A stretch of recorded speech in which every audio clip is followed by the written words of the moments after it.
Ozzy Osbourne's posthumously released memoir Last Rites lays bare the jagged edges of his 43-year marriage to Sharon Osbourne with a candor that's as brutal as it is redemptive.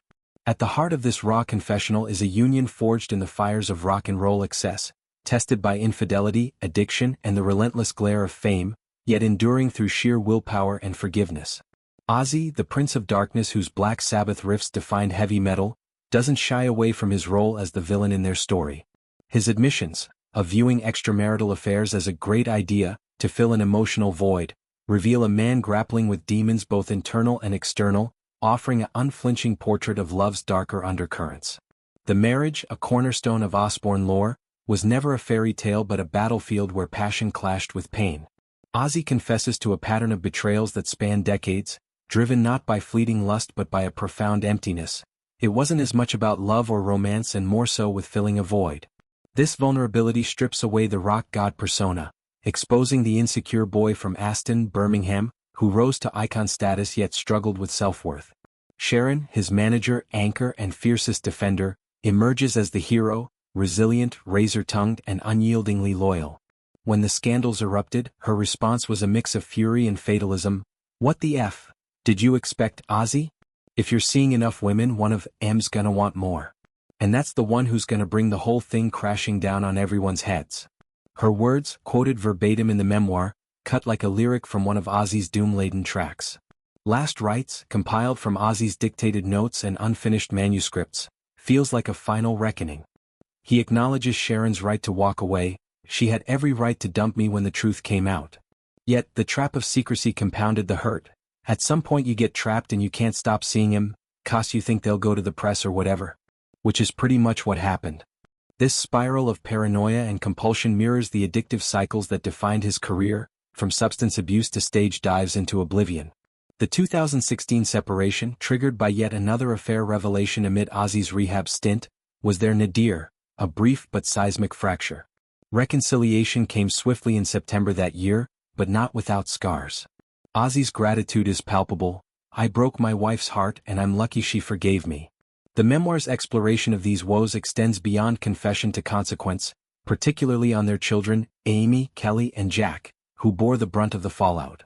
"I just hope all the people I hurt know how sorry I am, including the kids who were badly affected," Ozzy writes, his remorse a quiet thunder amid the bombast.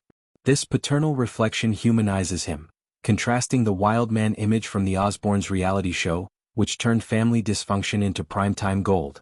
Sharon's role in sustaining the family empire, from managing Black Sabbath reunions to launching her own media ventures, underscores her as the Osbourne dynasty's backbone. Their story, fraught as it is, becomes a blueprint for resilience. Love not as perfection but as persistence through the storm. Ozzy's voice in Last Rites, colloquial, profane, laced with dark humor, brings the pages alive, as if he's rasping tales over a whiskey in his Buckinghamshire mansion. He traces the marriage's origins to 1971, when Sharon, then a music exec's daughter, spotted potential in the fledgling Sabbath frontman. Their 1982 wedding, a glam metal spectacle, masked brewing tensions. Ozzy's escalating drug use, Sharon's balancing act of career and chaos. Infidelities weren't isolated. They were symptoms of a man adrift, seeking solace in fleeting highs. The 2016 crisis, detailed with unflinching detail, involved a mistress whose public outing forced a reckoning. Rehab followed, then reunion, fortified by therapy and shared history. Critics praised the memoir for its unvarnished truth, calling it Ozzy's Confessions of an English Opium Eater for the Metal Age. Fans, mourning the icon's recent passing, find catharsis in his final words, "And that's all I want to say about any of that, 'cause bringing it up just causes more pain."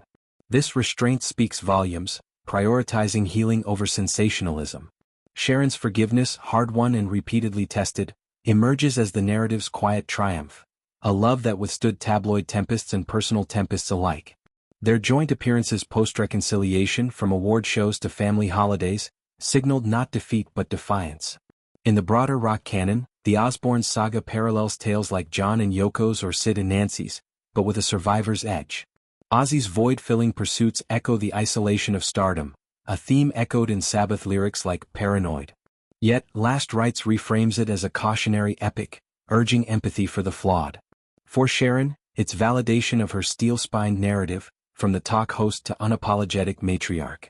As the book tops charts, it invites readers to ponder, can love endure the abyss? The Osbournes' answer is a resounding, battle-scarred yes. In bearing his marital wounds, Ozzy doesn't just disclose. He absolves, leaving a legacy of love's messy, mighty endurance.